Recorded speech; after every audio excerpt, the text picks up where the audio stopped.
Hello എല്ലാവർക്കും നമ്മുടെ പുതിയൊരു വീഡിയോയിലേക്ക് സ്വാഗതം. ഇന്നിപ്പം കിച്ചണിൽ എൻ്റെ കൂടെ ഹെൽപ്പ് ചെയ്യാൻ മിൽക്കയും കൂടെ ഉണ്ട് കേട്ടോ. ഇന്നത്തെ ദിവസത്തിന് ഒരു പ്രത്യേകതയും കൂടെ ഉണ്ട്. ഞങ്ങളുടെ ഹെസ്സുക്കുട്ടൻ്റെ 1ാം പിറന്നാളാണ്. അപ്പം ഞങ്ങൾ ഹെസ്സുക്കുട്ടൻ എന്ന് വിളിക്കുമെങ്കിലും ഞങ്ങളുടെ ഹെസ്സുക്കുട്ടൻ്റെ യഥാർത്ഥ പേര് ഹെസക്കിയ എന്നാണ്. അപ്പം അവൻ്റെ ബർത്ത്ഡേ ഞങ്ങൾ ഒന്ന് ചെറിയ രീതിക്കൊക്കെ ഒന്ന് ആഘോഷിക്കുകയാണ്. അപ്പം ഞങ്ങളുടെ ഒപ്പം തന്നെ കിച്ചണിലുണ്ട് ആൾ കേട്ടോ. കുറച്ച് തിരക്കാണ്.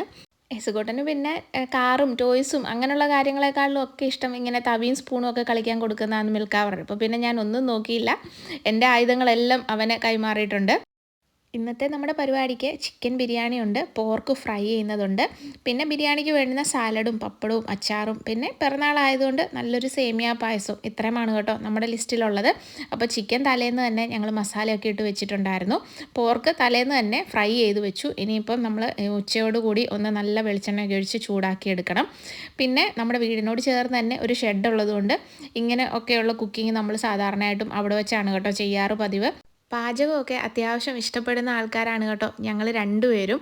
അതുകൊണ്ട് തന്നെ നമ്മൾ ചെറിയ രീതിക്കുള്ള കേറ്ററിങ്ങും കാര്യങ്ങളും ഒക്കെ ചെയ്യാറുമുണ്ട് ഇടയ്ക്കൊക്കെ. എല്ലാം നമ്മുടെ ഡ്യൂട്ടിയെയും പിന്നെ വരുന്ന ഓർഡറിനെയും ഒക്കെ ആശ്രയിച്ചാണ് കേട്ടോ. എപ്പോഴും ഒന്നും നമുക്ക് അതൊന്നും പോസിബിൾ ആയിട്ടുള്ള കാര്യമല്ല. എന്നാൽ പോലും നമ്മുടെ ഫ്രണ്ട്സൊക്കെ ചില സമയത്ത് നമ്മളോടൊക്കെ ചോദിക്കാറുള്ളപ്പം ഞങ്ങൾ പരമാവധി ശ്രമിക്കാറുണ്ട്. നമ്മളങ്ങനെ ഓർഡറൊക്കെ എടുത്തിട്ട് ഫുഡൊക്കെ ഉണ്ടാക്കി കൊടുക്കാറുമുണ്ട്. അപ്പം രാവിലെ തൊട്ട് നമ്മുടെ ഉച്ച വരെയുള്ള പണികളൊക്കെ ഏകദേശം ഒതുങ്ങിയിട്ടുണ്ട്. ഇനിയിപ്പം നമുക്ക് ഉച്ചയ്ക്ക് ഭക്ഷണം കഴിക്കേണ്ട സമയമായപ്പോഴത്തേക്കിന് എല്ലാവരും ഒന്ന് അകത്തേക്ക് കയറിയതാണ്. ഹെസുകുട്ടൻ നേരത്തെ ഫുഡൊക്കെ കഴിച്ചു, വായൊക്കെ കഴുകി. ഇനി എന്താണ്ട് കുറച്ച് നേരം ഇങ്ങനെ ഇവിടെ കളിച്ച് നടക്കും. അങ്ങനെ ഹെസുക്കുട്ടൻ അങ്ങനെ കളിച്ച് കിടക്കുന്ന സമയം അത്രയേ ഉള്ളൂ കേട്ടോ. മിൽക്കയ്ക്ക് വേഗം ഭക്ഷണം കഴിച്ച് എഴുന്നേക്കാൻ. കാരണം ഇനി അടുത്തൊരു ടാസ്ക് ഹെസുക്കുട്ടനെ കുറച്ച് നേരം ഒന്ന് കിടത്തി ഉറക്കുക എന്നുള്ളതാണ്. അപ്പോൾ ഞങ്ങൾക്ക് ഉച്ചയ്ക്ക് ഭക്ഷണം കഴിക്കാൻ വേണ്ടിയിട്ട് സാമ്പാറുണ്ടായിരുന്നു, ചിക്കൻ വറുത്തതും നെല്ലിക്ക അച്ചാറും ഒക്കെ ആയിരുന്നു. ഇന്ന് രാവിലെ ദോശയ്ക്ക് സാമ്പാറായതുകൊണ്ട് നമുക്കിനി പ്രത്യേകിച്ച് കറിയൊന്നും ഉണ്ടാക്കേണ്ട വന്നില്ല. അതൊക്കെ കൂട്ടി ഞങ്ങളെല്ലാവരും ഉച്ചയൂണൊക്കെ കഴിഞ്ഞു. ഇനിയിപ്പോൾ അടുത്തത് പായസത്തിനുള്ള ബാക്കി കാര്യങ്ങളൊക്കെ റെഡിയാക്കുക എന്നുള്ളതാണ്. ഭക്ഷണം പാകം ചെയ്യുന്നതോ അതിന് വേണ്ടുന്ന സാധനങ്ങളൊക്കെ അരിയുന്നതും പെറുക്കുന്നതും ഒന്നുമല്ല കേട്ടോ പണി. ഇതെല്ലാം എടുത്തുകൊണ്ട് ഈ നടത്തമാണ്. ഇവിടെ നിന്ന് കുറച്ച് സാധനം എടുത്തുകൊണ്ട് അങ്ങോട്ട് പോവുക, അവിടെ നിന്ന് ഇല്ലാത്ത എന്തെങ്കിലും തോന്നുമ്പോൾ ഇങ്ങോട്ട് വന്ന് എടുക്കുക.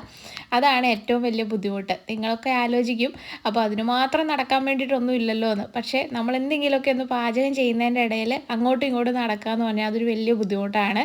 പിന്നെ വേണ്ട പായസത്തിൻ്റെ കാര്യങ്ങളൊക്കെ റെഡിയായി. ലാസ്റ്റ് ഉണ്ട് ഒരു ബോട്ടിൽ കണ്ടൻസ്ഡ് മിൽക്കും കൂടെ ഒഴിച്ചു കൊടുക്കുന്നുണ്ട്, പിന്നെ കുറച്ച് ഉപ്പും കൂടെ. അതോടെ പായസത്തിൻ്റെ കാര്യം എല്ലാം സെറ്റായിട്ടുണ്ട്. ഇനിയിപ്പോൾ വൈകുന്നേരം ആകുമ്പോഴത്തേക്ക് കുറച്ച് ചൂട് പാലും കൂടെ ഒഴിച്ച് അതൊന്ന് കട്ടയായിട്ടിരിക്കുവാണെങ്കിൽ മാത്രം ഒന്ന് ലൂസാക്കി എടുക്കണം, അത്രയേ ഉള്ളൂ. അപ്പം വേണ്ട ഞാനൊന്ന് ഹെസുകൂട്ടനെ ഉറക്കാൻ വേണ്ടി ശ്രമിച്ചെങ്കിലും എൻ്റെ അടുക്കൽ അവന് പഠിച്ച പണി 18 നോക്കി ഉണർന്നിരുന്ന് കളിക്കാൻ വേണ്ടിയിട്ട് മിൽക്ക പിന്നെ ഇടയ്ക്ക് എടുത്തുകൊണ്ട് പോയി ഉറക്കി. നിലത്താണ് ഞങ്ങൾ കേട്ടോ ബെഡൊക്കെ ഇട്ട് അവനെ കിടത്തിയത്. അത് കഴിഞ്ഞിട്ട് ഇനിയിപ്പോൾ അടുത്ത പരിപാടി എന്ന് പറഞ്ഞാൽ നമ്മുടെ ചിക്കനെല്ലാം വറുത്ത് വെച്ചേക്കുന്നു. ഇനി അതിന് മസാല എല്ലാം റെഡിയാക്കുക എന്നുള്ളതാണ്. അതിന് വേണ്ടുന്ന ഇഞ്ചിയും വെളുത്തുള്ളിയും പച്ചമുളകും ഒക്കെ ഒന്ന് ക്രഷ് ചെയ്തെടുത്തിട്ടുണ്ട്. അതിനോടൊപ്പം തന്നെ നമുക്ക് ബിരിയാണിക്ക് വേണ്ടുന്ന കുറച്ച് സവാളയും സാലഡിന് വേണ്ടുന്നതും ഒക്കെ ഒന്ന് റെഡിയാക്കി എടുക്കണം. അപ്പം ചിക്കൻ നമ്മൾ രാവിലെ വറുത്ത് മാറ്റി വെച്ചിട്ടുണ്ടായിരുന്നു. മസാലയൊക്കെ റെഡി ആയപ്പോഴത്തേക്ക് വറുത്ത ചിക്കന് അതിൻ്റെ അകത്തോട്ട് ഒന്ന് ആഡ് ചെയ്ത് കൊടുത്തിട്ടുണ്ട്. നമുക്ക് കുറേ അങ്ങ് പെരണ്ടിരിക്കുന്ന പോലെ ഒരു മസാല ഗ്രേവി ടൈപ്പ് വേണ്ട, ഇച്ചിരി ഡ്രൈ ആയിട്ട് തന്നെ മതിയെന്ന് വിചാരിച്ചിട്ടാണ് കേട്ടോ ഇങ്ങനെ ആക്കിയെടുത്തേക്കുന്നത്. ചിക്കൻ്റെ കാര്യങ്ങൾ ഒക്കെ ബാക്കി ഇനിയും അച്ചായൻ അവിടെ എല്ലാം റെഡിയാക്കുന്ന നേരം കൊണ്ട് ഞങ്ങൾ 3 ആളും കൂടെ ഇത് സെർവ് ചെയ്യാനുള്ള ഷാഫിംഗ് ഡിഷുകളും കാര്യങ്ങളും ഒക്കെ ഒന്ന് റെഡിയാക്കി കഴുകി വൃത്തിയാക്കി എടുക്കുകയാണ്. കഴിഞ്ഞ നമ്മുടെ ഓർഡറൊക്കെ കിട്ടിയതിന് ശേഷം എല്ലാം കഴുകി വെച്ചതാണ്. എങ്കിൽ പോലും നമ്മൾ വീണ്ടും ഫുഡ് എടുക്കുന്നതിന് മുന്നേ ഇതെല്ലാം ഒന്ന് കഴുകി വൃത്തിയാക്കി ഉണങ്ങിയെടുക്കണം. ഇന്ന് നല്ല വെയിലായതുകൊണ്ട് നമുക്ക് വെയിലത്തോട്ട് എഴുതി വെച്ചാൽ പെട്ടെന്ന് തന്നെ ഉണങ്ങി കിട്ടും കേട്ടോ. രാവിലെ മുതലേ നമ്മുടെ പാചകവും കാര്യങ്ങളും ഒക്കെ തുടങ്ങിയെങ്കിലും ഇടയ്ക്ക് എപ്പോഴൊക്കെയോ നമ്മൾ കുറേ സമയമൊക്കെ വർത്താനം പറഞ്ഞൊക്കെ കളഞ്ഞതുകൊണ്ട് കുറച്ച് നമ്മൾ കാര്യങ്ങളൊക്കെ ഇനി ഫാസ്റ്റായിട്ട് ചെയ്യണം. അതുകൊണ്ട് തന്നെ എനിക്ക് ബിരിയാണി ഉണ്ടാക്കുന്ന വീഡിയോ ഒന്നും എടുക്കാനും പറ്റിയില്ല. എല്ലാവരും അവരവരുടേതായ തിരക്കുകളിലായിപ്പോയി. ജെറിനും പിള്ളേരും കൂടെ കേക്ക് ഓർഡർ ചെയ്ത് എടുക്കാൻ വേണ്ടിയിട്ട് പോയിട്ടുണ്ട്. മിൽക്ക ഡെക്കറേഷൻ്റെ തിരക്കുകളിലായി. പിന്നെ ഈ അവസാനം ബിരിയാണിക്ക് ഗാർണിഷ് ചെയ്യുന്ന ഭാഗം മാത്രമേ എനിക്ക് കിട്ടിയിട്ടുള്ളൂ. പിന്നെ കൂട്ടിന് ഈ പപ്പടം പൊള്ളിക്കുന്നതും കൂടെ. അപ്പോൾ ഞങ്ങളെല്ലാവരും ഒന്ന് റെഡിയായി എത്തിയപ്പോഴത്തേക്കിനും ജെറിനും മിൽക്കയും കൂടെ ചേർന്ന് ഈ ഡെക്കറേഷൻ പരിപാടികളും കാര്യങ്ങളും ഒക്കെ ചെയ്ത് തീർത്തിട്ടുണ്ട്. ഞാനൊന്ന് ഉറങ്ങി കണ്ണ് തുറന്ന് വന്നു കഴിഞ്ഞപ്പോഴത്തേക്കും ഇവിടെ എന്തൊക്കെ മാറ്റങ്ങളാണ് സംഭവിച്ചതെന്നുള്ള ആ ഒരു അന്താളിപ്പിലാണ് കേട്ടോ ഞങ്ങളുടെ ഹെസാപ്പിയുടെ ഇരിപ്പും മട്ടുമൊക്കെ. പിന്നെ ഞങ്ങൾ അവനെയും കൂടെ ചേർത്ത് പിടിച്ച് നിർത്തി കുറേ ഫോട്ടോസും വീഡിയോസും ഒക്കെ എടുത്തിട്ടുണ്ട്. പിന്നെ കേക്ക് കൊണ്ടുവന്നു. കേക്കിനെ പറ്റി പറയാതിരിക്കാൻ പറ്റത്തില്ല കേട്ടോ, അടിപൊളി കേക്കായിരുന്നു. നമ്മുടെ നാട്ടിലൊക്കെ കിട്ടുന്ന അതേ കേക്ക്. നാട്ടിൽ നമ്മുടെ കേക്കൊക്കെ കഴിക്കുമ്പോൾ കിട്ടുന്ന ആ ഒരു ടേസ്റ്റിൽ ഇവിടെ കേക്ക് കിട്ടുന്നത് വലിയ ബുദ്ധിമുട്ടുള്ള കാര്യമാണ്. എന്നാലും നമ്മുടെ ഒരു മലയാളി ഫ്രണ്ടാണ് കേട്ടോ ഈ കേക്ക് ഉണ്ടാക്കിയത്. സ്പാനിഷ് ഡിലൈറ്റ് കേക്കായിരുന്നു. നല്ല ടേസ്റ്റുള്ള, നാട്ടിൽ അതേ ടേസ്റ്റുള്ള കേക്ക് തന്നെയായിരുന്നു കേട്ടോ ഇത്. എല്ലാവരും എത്തിയിട്ടുണ്ട്. ഒപ്പം ഇവരുടെ ഒരു ബെസ്റ്റ് ഫ്രണ്ടും കൂടെ വന്നു. അതിൻ്റെ സന്തോഷത്തിലാണ് ഇവർ രണ്ടുപേരും. പിന്നെ നമ്മുടെ ഹെസാപ്പി കൃത്യം ആ കേക്ക് മുറിക്കുന്ന സമയമായപ്പം ഒരു അടിപൊളി കരച്ചിൽ പാസ്സാക്കിയിട്ടുണ്ട്. എല്ലാം ആ നൈഫിന് വേണ്ടിയിട്ടായിരുന്നു കേട്ടോ. പിന്നെ അതൊക്കെ ഒന്ന് ആശ്വസിപ്പിച്ച് തേണ്ട കേക്കൊക്കെ അവന് ഹാപ്പി ആയിട്ട് മുറിക്കുന്നുണ്ട്. ഞങ്ങളുടെ എല്ലാവരുടെയും പൊന്ന് ഹെസാപ്പി കുട്ടന് ഇതേപോലെ 1000 ജന്മദിനങ്ങൾ ആഘോഷിക്കാൻ ഈശ്വരന് അവസരവും ആരോഗ്യവും ആയുസ്സും ഒക്കെ കൊടുക്കട്ടെ എന്ന് ഇപ്പം ഞങ്ങളെല്ലാവരും മനസ്സ് നിറഞ്ഞ് പ്രാർത്ഥിക്കുകയാണ്.